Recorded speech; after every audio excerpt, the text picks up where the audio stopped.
In this video I'm going to create a small, cheap and safe camping stove or lab burner or everything else from household items, basically from scrap everyone has laying around. First, I want to go a bit into theory why this burner is a bit more efficient than other burner concepts. The trick behind the burner is the chimney effect. And on the left you can see a beautiful chimney, and in the bottom there is a small fire and it's burning, and that causes the air to heat up and hot air will rise. And this creates a small vacuum which forces surrounding cold air to flow, which lets the air circulate, and this creates a flow of air which constantly provides oxygen to the fire. On the right I did a small sketch of the burner, and it's basically using the same trick to get a nice blue and clear frame that is not dusting your pots. First, the inner material of the burner is some porous concrete. It's called Whitong, and it's soaked with ethanol that can be put into the burner through a hole at the bottom. And if you now ignite the Whitong, the ethanol can only burn at the surface, and one big advantage is that no fuel can spill out of the Whitong because it's like foam and it's soaking all the fuel.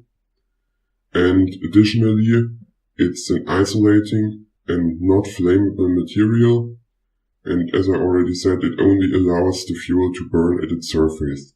So if you now want to create a chimney, you just have to close up all other surface planes on which the ethanol could burn.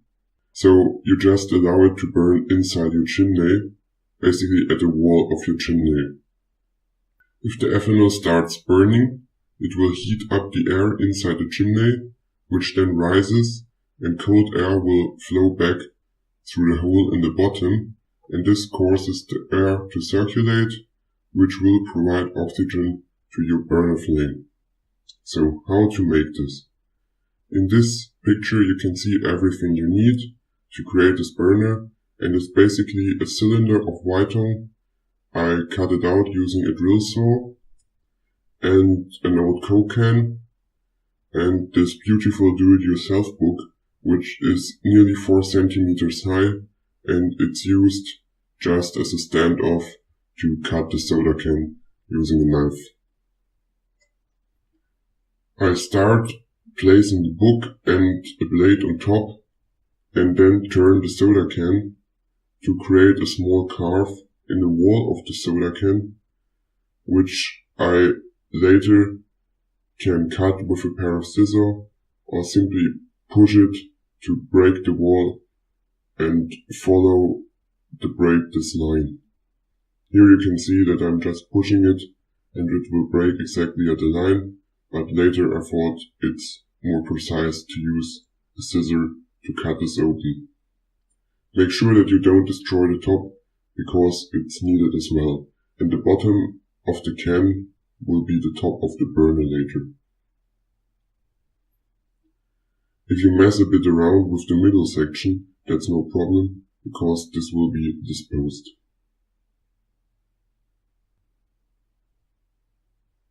Once everything is fine, you repeat the same for the top section, and you should have 2 4 centimeter high pieces, and on the top section you will use a knife to carve the lid of the soda can, and then use a pair of pliers to pull it open and remove the lid. Then you should have these 2 pieces, and now we have to figure out how to fit them together, but first I'm going to prepare the Whitong.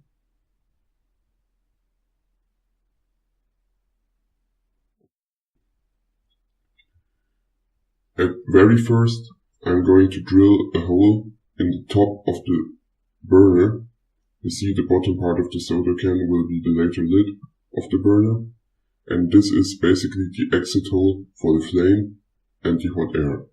I start drilling with 6mm, but I advance to 14mm. The hole does not need to be perfect.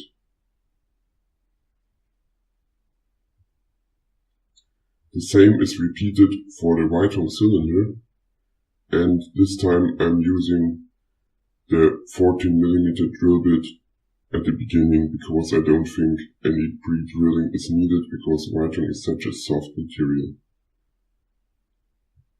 Make sure you don't break the Whitehall while you're drilling, but it's so soft that shouldn't be any problem.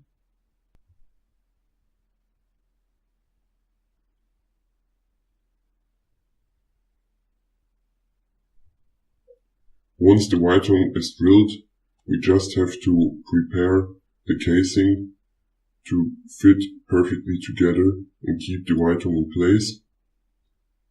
And you should leave as slightly space as possible between the casing and the Whitehall to prevent any ethanol air mixes to occur because they are very prone to explosion. Now you see that the hole of the Whitehall perfectly fits to the hole of the lid of the burner. And here are all three pieces we have manufactured yet. Now these pieces have to be fitted together, and to achieve this I use a pair of pliers to twist the casing of the soda can to create the small rims, and they will shrink the diameter and allow me to push the few pieces together, forming a tight bond, which then can be later glued together with some aluminum tape. I actually don't use aluminum tape because I do not have any yet, so I use PVC tape, but I will do an upgrade on this burner.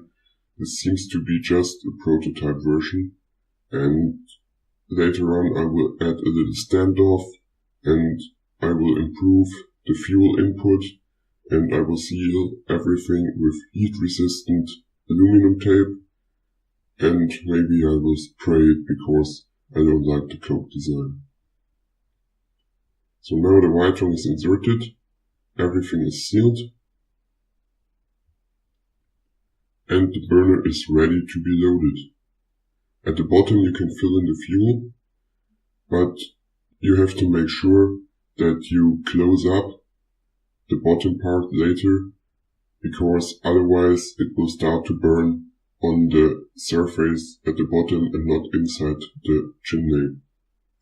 In the background you can see that I already created a small testing range.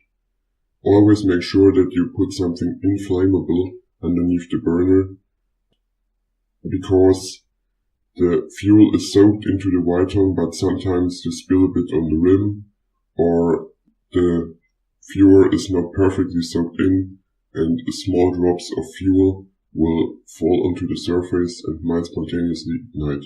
Here you can see that I use the lid of a marmalade glass to close up the burner at the bottom, and it also has a 14mm hole in it. This should be sealed with aluminum tape, but at the moment I don't have one, and the edges are pretty tight, so it's not a big deal and no flame will come out. Here you can see the fire up of the burner.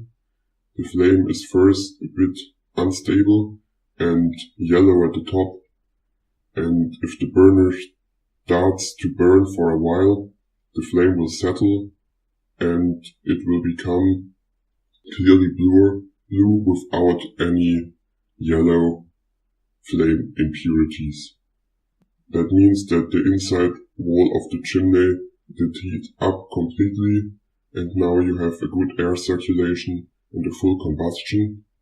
And now I test it as a laboratory burner, put a piece of steel wire in it, and you can see immediately the flame color that is coming from the steel irons.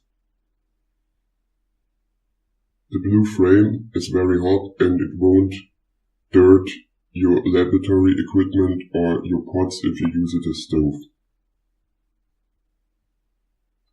Hope you enjoyed the video. Thank you for watching.